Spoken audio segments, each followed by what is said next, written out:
नमस्कार दोस्तों, स्वागत है आपका एग्ज़ाम दिवस के यूट्यूब चैनल में। और मैं आपका दोस्त ओंकार झा।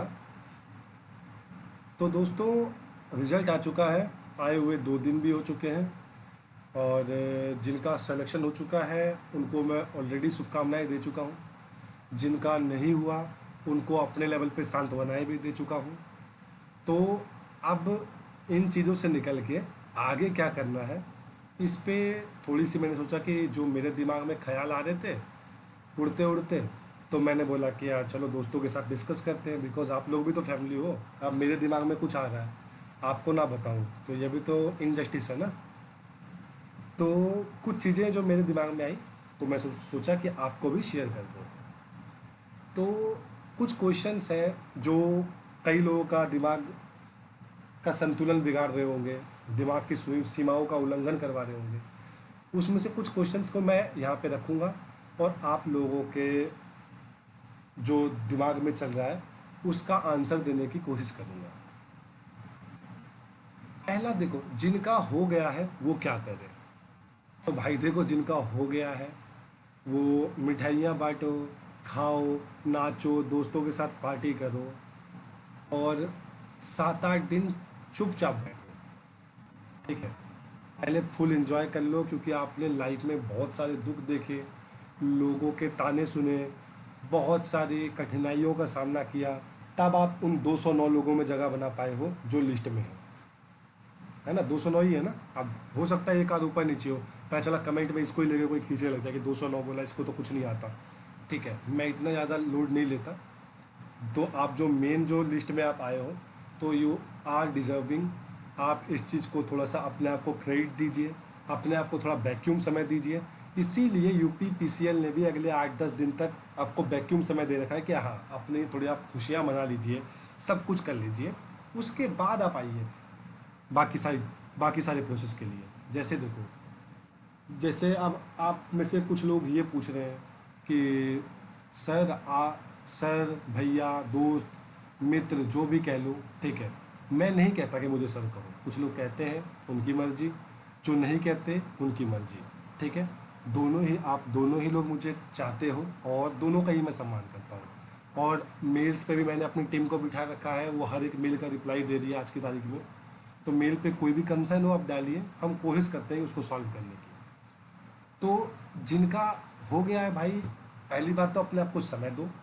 और रही बात दूसरी, डिस्कॉम उस्कॉम की बात, देखो यूपी पीसीएल का मेल आ जाने दो, ठीक है, मतलब अपडेट आ जाने दो, फिर चर्चा करेंगे ना। देखो, आपका सिलेक्शन हो गया भाई, आप लोग ज्वाइन करोगे, बिल्कुल करोगे, ठीक है। तो घबराने वाली बात नहीं है। ये तो वही गजब हालत हो गई ना, कि पहले सिलेक्शन नहीं हुआ तब घबरा रहे थे, अब हो गया तब घबरा रहे हैं। तो घबराना नहीं है, प्रोसेस जो भी है वो प्रॉपर हो जाने दो, ठीक है। आपकी ज्वाइनिंग हो जाएगी। और आप सोचोगे कब तक हो जाएगी, देखो कितना भी तेज होगा ना, तो 1.5 से 2 महीने लग जाएगा, कितना भी तेज होगा। तो कहीं कोई फितूर में हो कि अगले 15 दिन में वो जाके ईटीआई में ट्रेनिंग कर रहा है, ऐसा कुछ नहीं होता, समय लगता है। अब आ जाओ जिनका नहीं हुआ सिलेक्शन। तो देखो दोस्तों, 2 दिन हो गए, हो सकता है कि दुख से आप लोग निकल भी पाए हों, कुछ लोगों को थोड़ा धक्का लगा हो तो 1-2 दिन और एडजस्ट करने में ले लो। बट इतना भी समय मत ले लेना कि बहुत ज़्यादा देर हो जाए। जैसे अब कहते हैं ना कि एक शायरी मैंने लिखी थी कि आज जो मेरी हैसियत है कल उससे थोड़ा बड़ा होऊंगा। आज जो मेरी हैसियत है कल उससे थोड़ा बड़ा होऊंगा। ए ज़िंदगी तू धक्के मार के बार बार गिरा, मैं फिर उठूंगा और खड़ा होऊंगा। तो मेरा मानना है कि आप लोगों को भी फाइट बैक करना चाहिए, उठिए। और ये कोई जीवन नहीं है, बहुत सारे लोग हैं, बहुत ज़्यादा फ्रस्ट्रेशन है कट ऑफ की वजह से, कुछ लोगों का 1-1 नंबर 2-2 नंबर से सिलेक्शन छूटा है। मैं मानता हूँ दोस्त, मैंने बहुत बार ये दिन देखे हैं, तो मैं समझता हूँ आपकी बात। तो बस आपको अभी क्या करना है, यूपी पीसीएल में करीब करीब 5 तरह की वैकेंसी आती है बिजली विभाग में, बेसिकली यूपी पीसीएस ना बोल के, आरवीयूएनएल में और यूपी पीसीएल में। RBONL में 2 आती है, लेखा लिपिक की और ये असिस्टेंट अकाउंटेंट की। पक्का आएगी भर्ती अगले 3-4 महीने में। वैसे ही असिस्टेंट अकाउंटेंट UPPCL की भर्ती आएगी अगले 1-2 महीने में। वैसे ही अकाउंट्स क्लर्क की भर्ती आएगी UPPCL में। उसके अलावा एग्जीक्यूटिव असिस्टेंट की भी बातें चल रही है, यानी 5-6 भर्तियाँ तो UPPCL की आपके सामने। बहुत सारे लोगों ने EMRS का फॉर्म भरा होगा, उसमें लगे। कुछ लोग जूनियर जो अकाउंटेंट है शायद उस पद के लिए लगे पड़े, उसमें लगे। समय मत बर्बाद कीजिए। ये मत सोचिए कि मेरा सिलेक्शन नहीं हुआ तो अब मैं क्या करूँगा। बहुत सारे ऑप्शंस हैं, मैं आपको बता देता हूँ।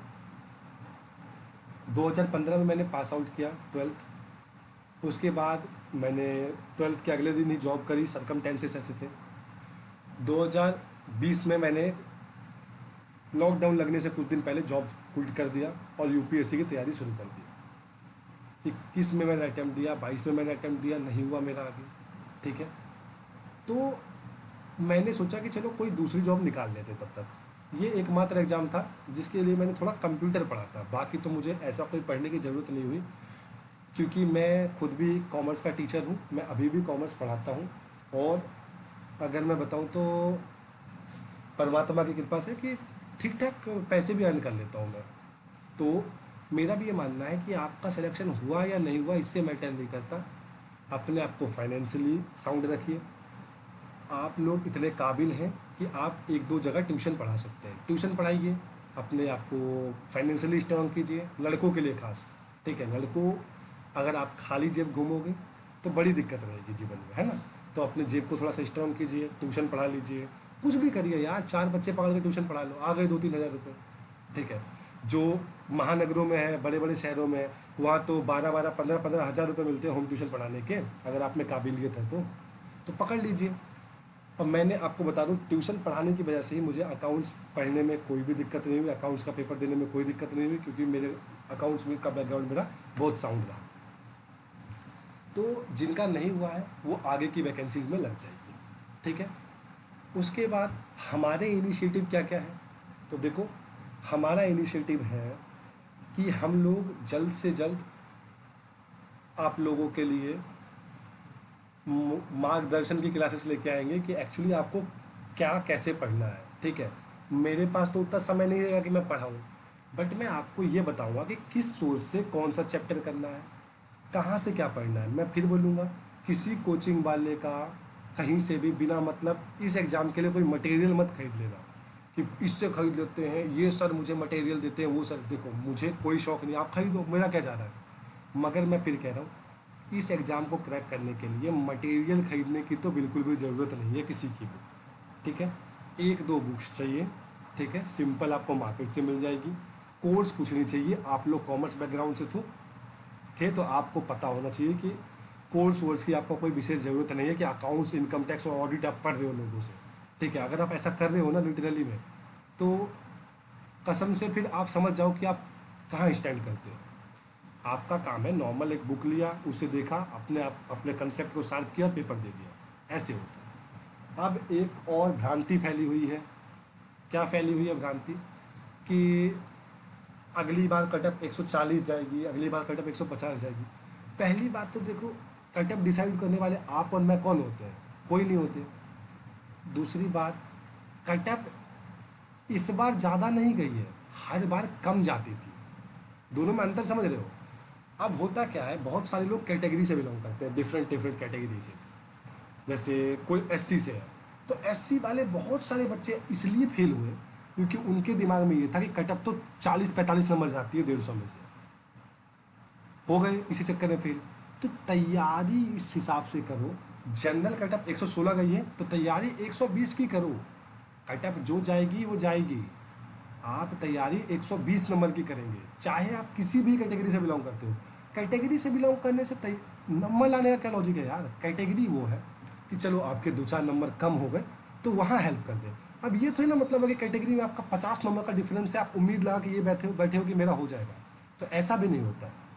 तो कैटेगरी वालों जो भी है, कैटेगरी उन लोगों को बोल रहा हूँ जो SC ST है, उसके बाद एक्स सर्विसमैन्स हैं, उसके बाद तुम्हारा ये डिपेंडेंट ऑफ फ्रीडम फाइटर्स हैं, फिजिकल हैंडीकैप जो लोग हैं।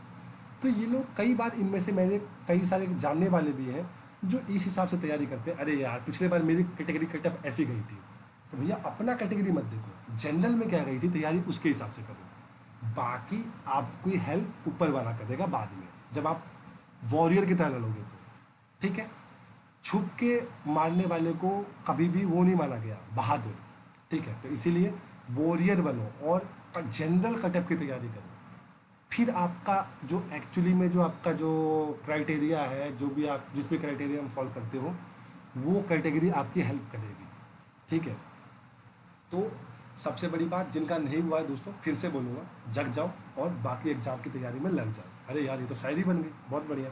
ठीक है, तो दूसरी तरफ मैंने टेलीग्राम का अपना एक ग्रुप भी बना लिया है, और आप लोग अगर कमेंट में कहेंगे कि हमें ज्वाइन करना है, तो ऑब्वियस सी बात है, फिर मैं डिस्क्रिप्शन में लिंक डाल दूंगा, आप लोग ज्वाइन कर लीजिएगा। और थोड़ा भी अगर आपको लगता है कि मैं आपके लिए प्रयास कर रहा हूँ, आपकी थोड़ी भी मदद कर पा रहा हूँ अपने प्रयासों से, अपने छोटे मोटे नॉलेज से, क्योंकि देखो इतना बड़ा तो मैं भी नहीं हूँ कि मैं आपको कुछ ज्ञान दे सकूँ। हाँ, जितना मेरे बस का है, मेरा काम है थोड़ा बहुत गाइड कर दूँ कि किसी एक का भी तो भला हो जाए। मान लो 2000 भी हो जाए और किसी एक का भला हो गया, तो मेरे को बस उससे लगा हुआ है। ठीक है, कोई मेरा चैनल अभी मोनेटाइज नहीं है कि मेरी करोड़ों की इनकम हो रही है इससे, ऐसा कुछ भी नहीं है। बस मेरा ये रहता है कि भाई मेरे जैसे और भी लोग हैं, उनकी मैं अपने शब्दों से कुछ मदद कर पाऊँ। तो चैनल को सब्सक्राइब कीजिए, जैसे आप प्यार देते हैं प्यार दीजिए, और अपने दोस्तों में शेयर कीजिए। धन्यवाद।